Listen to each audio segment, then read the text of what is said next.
مسیح میں میرے عزیزو، آج پاک جمعرات منائی جاتی ہے، اور پاک جمعرات کی خاص بات یہ ہے کہ خداوند نے دکھ سہنے سے پہلے اپنے شاگردوں کے ساتھ فسح منائی۔ فسح ضیافت کو کہتے ہیں، اور یہ جو ضیافت اب ہماری عید بن گئی ہے، اس کی بنیاد یہودی قوم میں پائی جاتی ہے۔ یہودی قوم یہ جو فسح مناتے تھے، اس کی بنیاد عام سی تھی، کیونکہ یہودیوں میں جو مختلف پیشے تھے، ان میں ایک خاص پیشہ چرواہے کا تھا کہ وہ بھیڑ بکریاں چرایا کرتے تھے، اور موسم بہار میں جب بہت زیادہ سبزہ ہوا کرتا تھا تو اپنی بھیڑوں کو چراگاہوں میں لے جاتے تھے، اور اس طرح بھیڑوں کو بہت سارا چارہ ملتا تھا، وہ بہت سیر ہوتی تھی، اور اسی طرح وہ ان کی رکھوالی کرتے تھے، گلہ بانی کرتے تھے۔ تو اس طرح موسم بہار کے موقع پر یہ فسح عام طور پر گھروں میں منائی جاتی تھی، لوگ مل کر اس کو مناتے تھے۔ ایک اور پیشہ آیا جب لوگوں نے فصلیں لگانی شروع کر دی، اور فصلوں کی رکھوالی کے لیے انہیں ٹھہرنا پڑتا تھا، اور اسی طرح وہیں وہ جو ہے اپنے جانوروں کو چارہ بھی مہیا کر دیتے تھے، کیونکہ اب انہوں نے خود فصلیں لگانا شروع کر دی تھی۔ اور جب فصلوں کی کٹائی ہوتی تھی، فصل کاٹی جاتی تھی، تو اس وقت بھی فسح منائی جاتی تھی۔ تو اس طرح چرواہوں سے یہ فسح کی جو عید ہے نکل کر کسانوں تک آ گئی، اور فصل کی کٹائی کے وقت جو ہے یہ فسح منائی جاتی تھی۔ یہ خوشی کا اظہار ہوتا تھا کہ خدا نے ہمیں اتنی فصل دی ہے، اور اس کی کٹائی کے وقت وہ جشن مناتے تھے۔ اس طرح ابھی بھی موسم بہار بھی ہے، اور اس طرح فصل جو پک چکی ہے، خاص طور پر گندم کی فصل جس سے روٹی بنتی ہے، اس کی کٹائی بھی شروع ہو چکی ہے، اور یہ ہمارے سامنے گندم کے سٹے بھی موجود ہیں۔ فصل تیار ہوئی اور بالکل اس کو کاٹ دیا گیا، اور پھر اسی سے آٹا بنتا ہے جس سے روٹی بنتی ہے اور ہم اسے کھاتے ہیں۔ اس طرح یہ فصل کی کٹائی کی طرف بھی اشارہ کرتی ہے، لیکن یہ جو فسح تھی اس سے بھی آگے بڑھتی ہے، اور یہ ان کے ایمان کا حصہ بن جاتی ہے، ان کی زندگیوں کا حصہ بن جاتی ہے۔ یہ صرف چارے کی وجہ سے نہیں، ہریالی کی وجہ سے نہیں، یا فصل کی وجہ سے نہیں، بلکہ ایمان میں جو مضبوطی آئی ہے، ایمان میں جو رہائی ملی ہے، نجات ملی ہے اور سکون ملا ہے، اس کو بھی مناتے تھے۔ اور اس کی جو ہے منانے کی دو خاص وجوہات ہیں۔ بائبل مقدس میں دو مضمون جو ہیں بہت ہی بھرپور ہیں، اور پہلا جو مضمون ہے وہ ہے خالق کا، یعنی خدا خلق کرتا ہے، تخلیق کرتا ہے، اور تکوین کی کتاب یہ بتاتی ہے خدا نے پوری کائنات کو تخلیق کیا ہے، انسان کو بھی تخلیق کیا ہے، اس لیے خدا ہی اس کا خلق کرنے والا خالق ہے، اور وہی اس کا مالک ہے۔ اور دوسرا بڑا مضمون جو بائبل مقدس میں ملتا ہے، شروع سے لے کر تکوین کی کتاب سے لے کر مکاشفہ کتاب تک، وہ ہے رہائی کا، کہ خدا رہائی دیتا ہے، غلامی سے رہائی دیتا ہے، رہا کرنے والا ہے، نجات دینے والا ہے۔ اور یہ جو بڑے تھیمز ہیں وہ بھرپور طریقے سے پہلی کتاب سے لے کر آخری کتاب تک چلتے ہیں، اور ہم انہی دو خاص باتوں کو مناتے رہتے ہیں کہ خدا خالق ہے اور خدا رہائی دینے والا ہے، وہ مالک ہے، اور وہ زور آور ہے، طاقت رکھتا ہے کہ وہ ہر شخص کو ہر طرح کی غلامی سے رہائی دے سکتا ہے۔ اس لیے بنی اسرائیل کی زندگی میں قید بھی آئی، اسیری بھی آئی، اور جب بنی اسرائیل جب 12 قبائل میں تھے تو 2 قبیلے یعنی بنیامین کا قبیلہ اور اسرائیل جو ہے یہودا کا قبیلہ ایک طرف تھے اور یروشلم کا علاقہ تھا، اور دوسری طرف 10 قبیلے جو تھے وہ دوسری طرف تھے، کیونکہ سلیمان بادشاہ کے بیٹوں میں پھوٹ پڑ چکی تھی، اور اس طرح 2 بڑی سلطنتیں تھیں۔ تو جو 10 قبیلوں پر مشتمل حکومت تھی وہ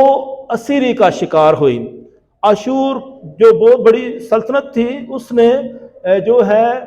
اس سلطنت کو تباہ کیا، وہ سپر پاور تھی، اور انہوں نے جو ہے 721 قبل از مسیح میں انہیں جو ہے تباہ و برباد کیا اور انہیں اسیری میں لے گیا۔ اشور جو ہے اسے انہیں اسیری میں لے جاتے ہیں، اور اس طرح یہ جو ہے سامی جو تھے یہ چلے گئے تھے اشور کی اسیری میں۔ تو یہ جو تھے یہ سامریہ کے علاقے میں بھی رہتے تھے، اور اس طرح انہیں سامی کہا جاتا تھا، اور یہ جو تھے یہ بھی جو ہے عید مناتے تھے، فصح مناتے تھے، لیکن ان کی خاص بات جو ہمارے سامنے یہ آ رہی ہے کہ انہوں نے غیر قوموں سے شادیاں کی، یعنی یہودیوں میں پراگندگی آ گئی۔ یہ سمجھتے تھے جو دوسرے یہودی تھے وہ ان سامی یہودیوں کو پلید سمجھتے تھے کہ ان کی رگوں میں گندا خون آ گیا ہے، یہ ناپاک ہو چکے ہیں، اس لیے یہ مکمل یہودی نہیں ہیں، ان میں گندگی آ چکی ہے۔ اور اسی طرح یہ پراگندہ ہوئے تھے، اسیری میں چلے گئے تھے، تو یہ بھی جو ہے عید فصح مناتے تھے۔ یہ جو تھے ان کی خاص بات یہ تھی، جو خاص بات کہ یہ حضرت موسیٰ کو تو مانتے تھے، اس کی شریعت کو بھی مانتے تھے، لیکن یہ داؤد نبی کو نہیں مانتے تھے، اس کو جو ہے اس کی پیروی نہیں کرتے تھے، اس لیے یہ بھی یہودی جو ہے ان کو پسند نہیں کرتے تھے۔ ایک تو انہوں نے غیر قوموں سے شادیاں کی تھی اس وجہ سے، اور دوسرا یہ داؤد نبی کو نہیں مانتے تھے، صرف حضرت موسیٰ ہی کو مانتے تھے، اور یہ بھی وجہ تھی کہ انہیں جو ہے ہاف یہودی سمجھا جاتا تھا۔ اور یسوع مسیح نے اس لیے کہا تھا جب سامری عورت سے پانی مانگا تو اس نے کہا تھا کہ تو یہودی ہو کر مجھ سامری عورت سے پانی مانگتا ہے جس سے لوگ نفرت کرتے ہیں، تو مجھ سے پانی مانگتا ہے۔ اور یسوع مسیح غیر قوموں کے پاس بھی جاتے ہیں تاکہ ان میں بھی نجات کے کام کریں۔ تو یہ بھی جو تھے اسیری میں جا چکے تھے، تو یہ بھی جو ہے آزادی کی، کیونکہ خدا نے انہیں جو ہے رہائی دی تھی، اور اس طرح یہ بھی کچھ واپس آ گئے تھے اور زیادہ تر جو ہے یہ وہیں رہ گئے تھے۔ تو اس طرح جو تھے یہ بھی جو ہے فصح مناتے تھے اور یہ بکھرے ہوئے تھے۔ اسی طرح کیونکہ یہ تو 10 قبیلے تھے، یہ تو بہت بڑی ان کی تعداد ہے اور بکھرے ہوئے ہیں، کیونکہ یہ سارے یہودی جو ہیں بکھرے ہوئے ہیں، حتیٰ کہ یہ بھی کہا جاتا ہے کہ یہ پٹھان جو ہے قبائلی لوگ ہیں، ان میں بھی جو ہے یہودیوں کے قبیلے میں سے کوئی ہیں۔ تو بہت ساری اس کے نظریات ہیں کہ کچھ کہتے ہیں کہ جو کیش کے قبیلے سے ہیں جو مسلمز کا ہے، یہ کچھ کہتے ہیں جو دوسری نسلوں سے ہیں، مکس نسلوں سے ہیں۔ تو یہ بھی نظریہ ہے کہ یہ افغانہ، یہ جو ہے افغانہ ایک قبیلہ تھا اور وہاں سے یہ ہے شخص کا کوئی نام ہے بائبل مقدس میں بھی۔ تو اس طرح یہ بھی یہودیوں ہی کے ایک قبیلے میں سے ہیں۔ تو وہ 3-4 نظریات ہیں اس کے بارے میں۔ تو اس طرح یہ 10 قبیلے جو تھے بہت بکھرے ہوئے ہیں، تو ان کو بھی جو ہے یہ پراگندگی کا شکار ہوئے ہیں۔ اسی طرح جو دوسرے جو ہے جس کو ہم جانتے ہیں کہ یہودی جو تھے وہ جوشن کی سرزمین میں جو ہے مصر میں 40 سال تک 400 سال تک 4 صدیوں تک اسیری میں رہے، مصر کی اسیری میں رہے، اور خدا نے حضرت موسیٰ کے ذریعے انہیں مصر کی غلامی سے، فرعون کی غلامی سے نکالا۔ اور یہ بہت زیادہ بڑا جو ہے مضمون ہے، نقطہ ہے، جس کو ہم زیادہ مناتے ہیں کہ خدا نے مصریوں کو مصر کی غلامی سے رہائی دی، فرعون کی غلامی سے رہائی دی، اور حضرت موسیٰ کے ذریعے رہائی دی۔ خدا زوراور ہے، وہ طاقتور ہے، وہ لوگوں کو رہائی دے سکتا ہے۔ اور پھر مسیح میں رجدو ایک تیسری اسیری تھی، وہ تھی بابل کی اسیری۔ یہ جو بابل کی اسیری تھی، یہ بابل کی جو اسیری تھی، یہ یہودی جو تھے، نبوکدنضر بادشاہ جو تھا، وہ انہیں جو ہے تباہ و برباد کرتا ہے، اور 587 میں اس نے جو ہے ہیکل کو تباہ و برباد کیا تھا، اور انہیں اسیری میں لے گیا تھا عراق کے علاقے میں۔ اور مسیح رضو اس کو پھر فارس کا بادشاہ تھا، کورس بادشاہ، اس نے انہیں رہائی دی تھی۔ تو اس طرح یہ لوگ بھی جو تھے پراگندہ ہو گئے تھے، انہوں نے بھی غیر قوموں سے شادیاں کی تھی، اور یہ پراگندہ ہو گئے تھے۔ پراگندہ کا مطلب ہے ناپاک ہو گئے، تو یہ بھی انہی وجوہات کی وجہ سے ناپاک جانے جاتے تھے کہ یہ بھی پراگندگی کا شکار ہے، یہ بھی ناپاک ہو چکے ہیں۔ اور اس طرح یہ بھی تھوڑے تھوڑے کر کے واپس آئے، کچھ وہیں رہ گئے۔ تو اس طرح یہاں جو غلامی جو ہے، اسیری جو ہے، بہت خاص بات ہے کہ یہ سب اسیری میں تھے اور خدا نے انہیں رہائی دی تھی۔ میں نے 2 قوموں کا زیادہ ذکر کیا ہے جن کو پراگندہ کہا گیا، اس میں جو تھے سامی فسا جو ہے، سامری جو ہے فسا کے لوگ، اور بابل کی اسیری کے لوگ، یہ زیادہ غیر قوموں کے ساتھ شادی کرنے کی وجہ سے پراگندہ ہو چکے تھے، ناپاک ہو چکے تھے۔ اور جبکہ جو مصری تھے، فرعون کی غلامی سے آئے تھے، ان کو ناپاک نہیں سمجھا جاتا تھا، لیکن یہ شریعت کو بھول جاتے تھے، غیر معبودوں کی پرستش کرتے تھے، تو اس وجہ سے یہ بھی ان کی بھی رہائی کی بات تھی۔ تو اس طرح مسلم عزیزو، جب میں پراگندگی کی بات کرتا ہوں، گناہ کی بات کرتا ہوں، تو اس کو خاص ظاہر کرنے کے لیے یہودی اس فسا کی عبادت میں جو ہے فطیری روٹی استعمال کرتے تھے۔ فطیری روٹی اور غیر فطیری روٹی۔ فطیری روٹی یعنی جو آٹے میں جو ہے وہ خراب ہو جاتا ہے، خمیر ڈال دیا جاتا ہے تو وہ آٹا کھٹا ہو جاتا ہے، تو اس طرح کی جو روٹی کو، جو اس خمیر کو نکالنا تو پاک کرنا، اس طرح یہاں فطیری روٹی کا استعمال ہوتا تھا۔ اسی طرح برے ذبح کیے جاتے تھے، جانور ذبح کیے جاتے تھے، تو یہ جو تھا، یہ بھی پہلو تھا کہ اس میں قربانی کی بات ہو رہی ہے، اس میں پاکیزگی کی بات ہو رہی ہے۔ یعنی جب فسح منائی جاتی تھی تو اس میں انگوری مے کا استعمال کیا جاتا تھا، جب ہم پاک ماس میں جب کرتے ہیں، تو اسی طرح جو ہے جانور ذبح ہوتے تھے اور فطیری روٹی کا استعمال ہوتا تھا۔ اور ایک تیسری چیز ہے، وہ تھا کڑوی ترکاریاں۔ تو کڑوی ترکاریاں جو تھے وہ اپنی مصیبتوں کو ظاہر کرتے تھے کہ ہم نے جو مصیبتیں سہی ہیں، اسیری میں دکھ تکلیفیں سہی ہیں، ہم ان کو بھول نہ جائیں۔ تو اس طرح یہ قربانی کو بھی یاد رکھتے تھے کہ ہم شکر گزاری کی قربانی چڑھائیں، اور پھر دوسرا پاکیزگی کی طرف بھی اشارہ ہوتا تھا، اور دکھوں کو بھی مت بھولیں۔ تو یہ بھی خاص باتیں تھیں، تو یہ یہودی جو تھے یہ مناتے تھے، ٹھیک ہے۔ تو اس طرح یہ جو فسح منانے کا سلسلہ اب گھروں سے ہیکل میں آ گیا تھا کہ یہ ہیکل میں اکٹھے ہو کر مناتے تھے۔ گویا یہ عید گھروں سے اور قصبوں سے نکل کر پوری ایک جگہ، یعنی جہاں ہیکل ہوتی تھی، وہاں یہ منایا کرتے تھے۔ لیکن یہ تینوں باتیں ساتھ ساتھ چلتی ہیں کہ یہاں قربانی کی بات ہوگی، شکر گزاری کی بات ہوگی، اور یہاں پاکیزگی کی بات ہوگی، اور اسی طرح دکھوں کو بھی یاد رکھنا۔ تو اس طرح مسیح میں رضو اب پاکیزگی، یعنی ہیکل کی بھی پاکیزگی ہوگی، اور پھر جتنے لوگ ہیں ان کی پاکیزگی کی بھی بات ہوگی کہ یہ بھی پاکیزہ ہوں۔ ہیکل کی پاکیزگی اور ہر انسان کی پاکیزگی۔ اور مسیح میں رضو یہ تو یہودیوں کی فسح ہے، یہودی ابھی بھی مناتے ہیں، ٹھیک ہے۔ لیکن جب یسوع مسیح جو یہودی تھا، اس نے جو فسح شروع کی، تو وہ یسوع مسیح کی فسح ہوگی، نئے عہد نامے کی فسح ہوگی، اور وہ اس کی بنیاد یہودی فسائی ہے، لیکن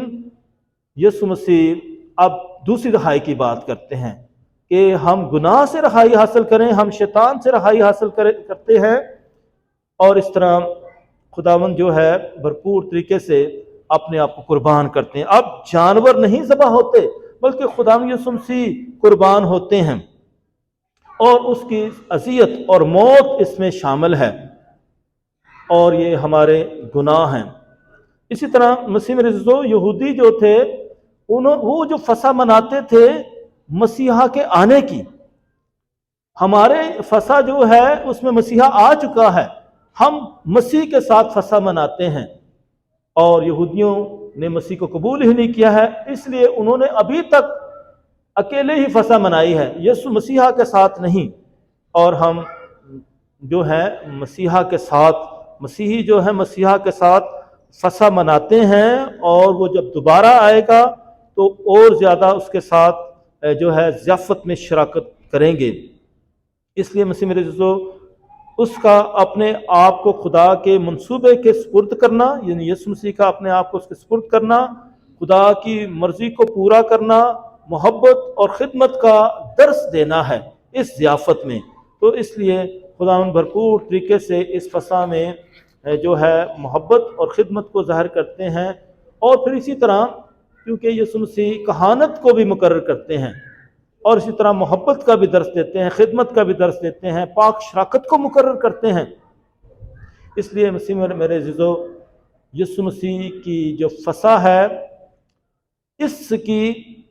تاریخی حقیقت ہے، یعنی جو انجیل نویس ہیں وہ بیان دیتے ہیں کہ یسوع مسیح نے حقیقت میں یہ فسح منائی ہے، اور اس کے بعد پولس رسول نے بھی اس کا بیان دیا ہے، کیونکہ وہ اس وقت یسوع مسیح کو قبول نہیں کر چکا تھا، لیکن دمشق کے راستے میں یسوع مسیح اس پر ظاہر ہوتا ہے، اور پھر اس نے شاگردوں سے بھی یہ باتیں حاصل کیں، اور اس کا پولس رسول بھی بیان دیتے ہیں۔ اس لیے مقدس پولس رسول اپنے خطوط میں بیان دیتے ہیں۔ پہلا کرنتیوں 11 باب اس کی 23ویں آیت میں لکھا ہے، 26ویں آیت میں لکھا ہے، کیونکہ یہ بات مجھے خداوند سے پہنچی ہے اور میں نے تمہیں بھی پہنچا دی ہے کہ خداوند یسوع مسیح نے جس رات وہ پکڑوایا گیا روٹی لی اور شکر کر کے توڑی اور کہا کہ یہ میرا بدن ہے جو تمہاری خاطر ہے، تم میری یادگیری کے لیے یہ کیا کرو۔ اور اسی طرح اس نے کھانے کے بعد پیالہ بھی لیا اور یہ کہہ کر یہ پیالہ کہا کہ یہ پیالہ میرے خون میں نیا عہد ہے، جتنی بار پیو میری یادگیری کے لیے یہ کیا کرو، کیونکہ جتنی بار تم یہ روٹی کھاتے اور اس پیالہ میں سے پیتے ہو تو خداوند کی موت کا اظہار کرتے ہو جب تک وہ نہ آئے۔ اسی طرح مسیح میرے عزیزو، میں نے جیسا کہ بتایا کہ یہودی ابھی تک مسیحا کا انتظار کرتے ہیں، انہوں نے ابھی تک مسیحا کو قبول نہیں کیا ہے، اور جب کہ ہم مسیحا کو قبول کر چکے ہیں اور اس کی ضیافت میں شرکت کرتے رہتے ہیں۔ اس طرح خداوند بھرپور طریقے سے ہمارے لیے ضیافت مہیا کرتا ہے۔ آج بھی وہ کاہن کی صورت میں یہ ضیافت کو ہم تک پہنچاتا رہتا ہے، ہم ضیافت میں شرکت کرتے رہتے ہیں۔ کلیسیا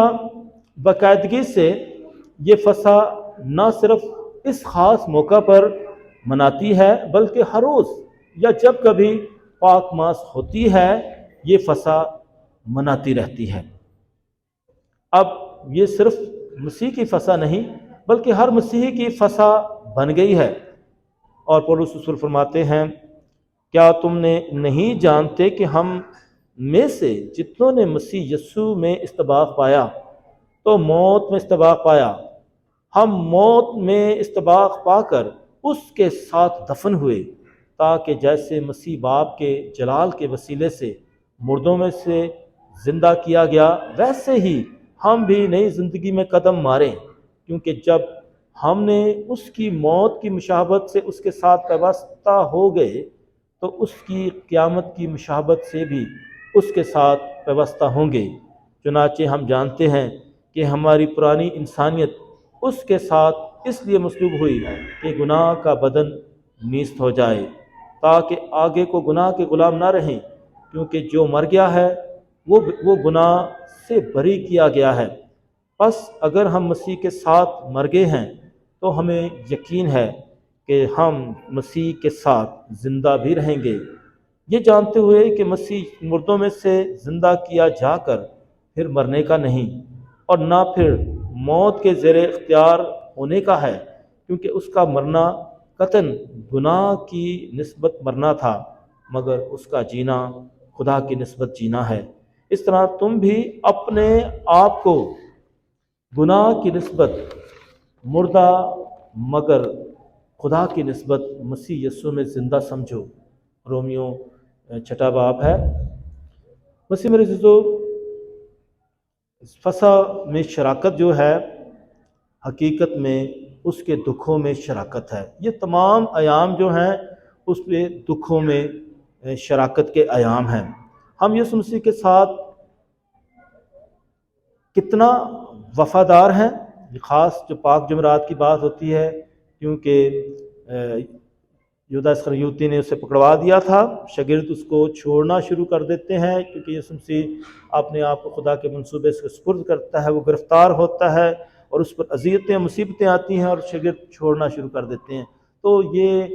پاک جمعرات جو ہے ہم سے سوال کرتی ہے کہ ہم خداوند کے کتنا وفادار ہیں کہ تم ایک گھڑی بھی نہ جاگ سکے۔ ہم یسوع مسیح کے ساتھ کتنا وفادار ہیں، اور جب لکھا ہے اور جب وقت پورا ہو گیا